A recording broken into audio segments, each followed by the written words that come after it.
Tonight is the Detroit Urban League's Salute to Distinguished Warriors event. It recognizes those who have worked to build a more inclusive community, no matter what the cost. Fox 2's Huel Perkins introduces us to one of the 5 honorees. Mel Larsen is best known for the role he played in Michigan's Civil Rights Act. It's a matter of being in the right place at the right time sometimes, and not being afraid to step out of the bell curve to do things that need to be done. Larsen was elected to the Michigan State House of Representatives in 1973 and soon met a Democrat from Detroit. Daisy Elliott was a phenomenal person. Elliott had crafted a bill modeled after the federal Civil Rights Act. It prohibited discrimination in housing and employment based on race, religion, sex, and other factors. At that time, the Democrats dominated the legislature, but the problem for the Democrats was that many of those Democrats were white suburban Democrats that just really didn't want to vote for a civil rights bill. It was the 1960s, and the civil rights movement was in full swing.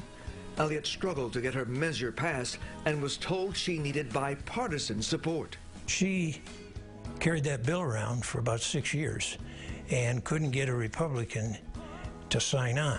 Things changed when Mel Larsen came to Lansing from Pontiac, where he had been a football coach, instructor, and principal at a Catholic school. He brought with him a deep belief. Discrimination is wrong. You do not have a right to discriminate against anybody. Larsen co-sponsored Michigan's Civil Rights Act, even though he was told it would end his political career. If you go into politics and your concern is getting reelected, you should have never got into politics. Because if there's an issue out there that needs to be handled, you should get in there and handle it. The act passed in 1976 and was initially to be named only for Daisy Elliott. God love Daisy. They were going to name the bill after her, and she came over to me and she said, Mel, they want to put my name on this bill, and I said, only if they put your name on it too. It speaks to statesmanship and compromise, something Larsen says we need more of right now. How do you get things done?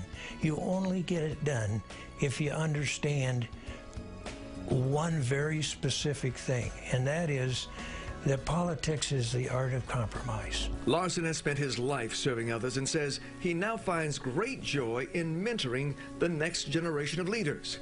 His sense of service comes from his faith and from what he learned during his time at Notre Dame. It isn't about you, and we all must understand in a very humble way that we only play a small part in moving the pendulum in our lifetime, but at least we should try to do that, to make it a better place than what we came into.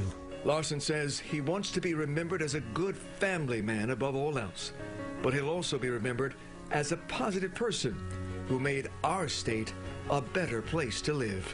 The one rule I've always had is life should be fun, you should see the humor, and you should never hurt anyone. And if you do those 2 things, it's a hell of a lot of fun. Mel Larsen, one of 5 honorees being recognized tonight at the Salute to Distinguished Warriors event. It's the Detroit Urban League's largest annual fundraiser. It supports the many programs of the Urban League. Their services help more than 60,000 people every year.